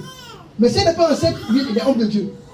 C'est une obsession, d'abord. Avant que ce soit un esprit, c'est une obsession.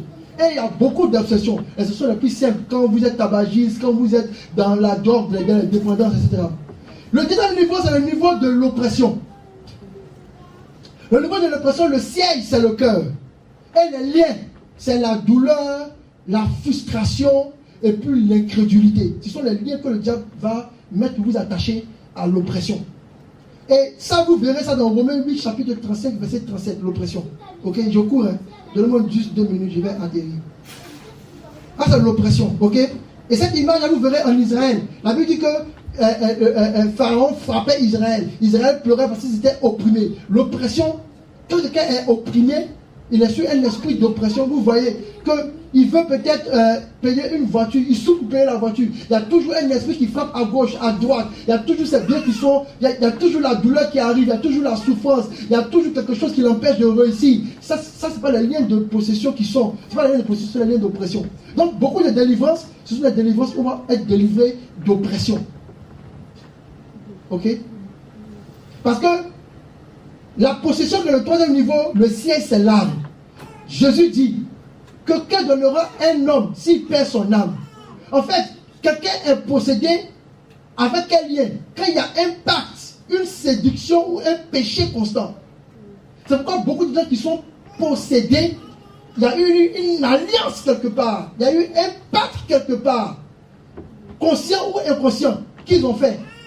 Tu étais petit, vous avez regardé 2 dessins animés, tu étais amoureuse d'une fille de CE2, tu es parti, tu as pris le crayon, tu as écrit syllabes, tu as mis le cœur, vous avez pincé les pointes. Depuis ce temps-là, ta vie est inconstante. Tu te maries, tu divorces.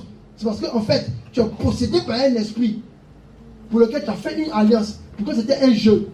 C'est pourquoi, regardez sur Internet, vous verrez comment est-ce que nos enfants sont enseignés à la sorcellerie et à l'occultisme. Toutes les recettes magiques, si tu veux que ton mari te donne de l'argent, fais ça, prends un œuf, mets une bougie. Mon frère, si tu crées des alliances, tu seras possédé. Donc quand vous avez un cas de possession, c'est forcément qu'il a fait un pacte. Or, quand vous avez un cas d'oppression, souvent, c'est parce que l'esprit vient pour s'acharner sur lui. C'est ce que la Bible dit, que les parents ont mangé du raisin et les dents des enfants sont rouges. Souvent, il n'est pas la cause. Il juste, parce que son papa était méchant, et ça s'est repenti, les esprits qui étaient sur son papa tombent sur lui. Il est dans l'oppression souvent. Mais possession, il a participé à un pacte, à une séduction, où il a fait des péchés qu'on appelle des péchés d'iniquité. C'est possédé, sans le savoir, par beaucoup de péchés d'iniquité.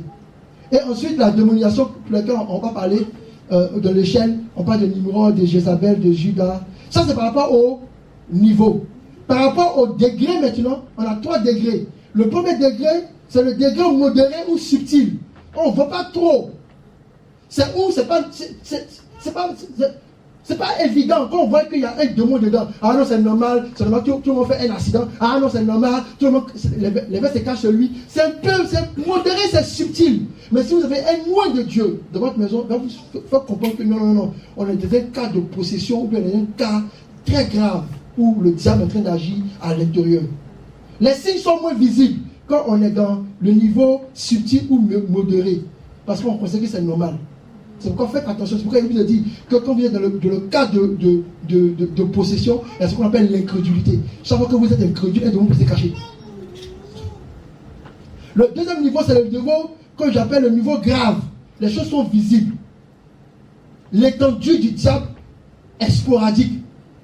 Aujourd'hui, il s'énerve, demain, il est content. Ça vient en saison. C'est le cas du lunatique. Tantôt, les esprits le jettent dans l'eau.